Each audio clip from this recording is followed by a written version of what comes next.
Bonjour à tous, bonjour à toi. Aujourd'hui, j'avais envie d'évoquer les deux types de souvenirs qui ont un impact sur notre vie quotidienne au présent. À la suite de cette vidéo, tu pourras toi-même classer tes souvenirs importants et éclairer ceux qui demandent à l'être, notamment la pertinence des comportements qui en découlent et la nécessité ou non de travailler sur ces souvenirs.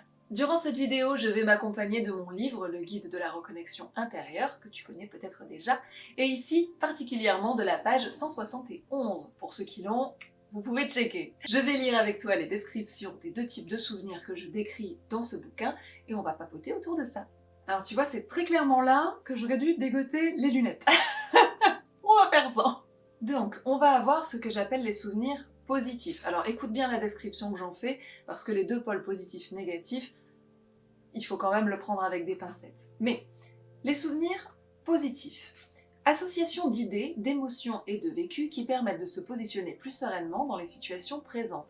Les expériences formatrices et ou vécus négatifs transformés, apprentissage donc, qui aident l'individu, dans sa vie présente. Exemple, un jour j'ai entendu siffler dans les broussailles, je me suis trop approchée et je me suis fait mordre par un serpent. Depuis, je prends mes précautions et je m'écarte quand j'entends siffler dans les broussailles. La réaction n'est pas démesurée, elle n'entrave pas à la vie quotidienne, mais par contre elle incite à prendre quelques précautions quand des circonstances similaires se présentent. Ça c'est le cas numéro 1. Cas numéro 2.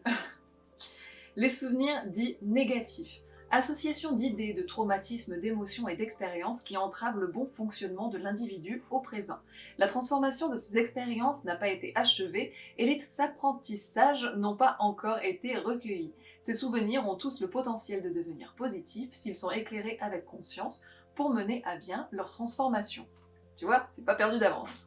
Exemple. Un jour j'ai entendu siffler dans les broussailles, je me suis trop approchée et je me suis fait mordre par un serpent. Il faut se méfier des serpents, ils peuvent être n'importe où dans les hautes herbes. Maintenant j'ai peur de me promener, je suis stressée et je ne m'écarte pas du chemin. Je mets des bottes, j'ai l'impression d'imaginer des serpents partout et je n'arrive pas à profiter. Je suis tout le temps sur le qui-vive et je ne vais presque plus à la campagne.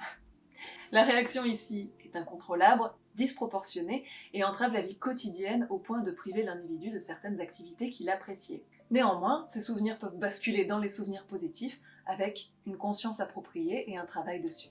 Le serpent de ces exemples est une image pour toutes les expériences qui ont pu nous blesser ou nous effrayer dans le passé. Si d'un côté nous avons transcendé l'expérience pour en apprendre, de l'autre nous butons dessus, nous vivons dans et surtout on ne découvre pas la valeur positive qui réside dans cette expérience. C'est comme dans les piles, il y a le plus et le moins aux deux extrémités et c'est ce qui fait que ça fonctionne. Alors je t'accorde que sur les pires expériences, le positif, faut être très volontaire pour aller le chercher, mais faut ce qu'il faut, mon bon Lucien.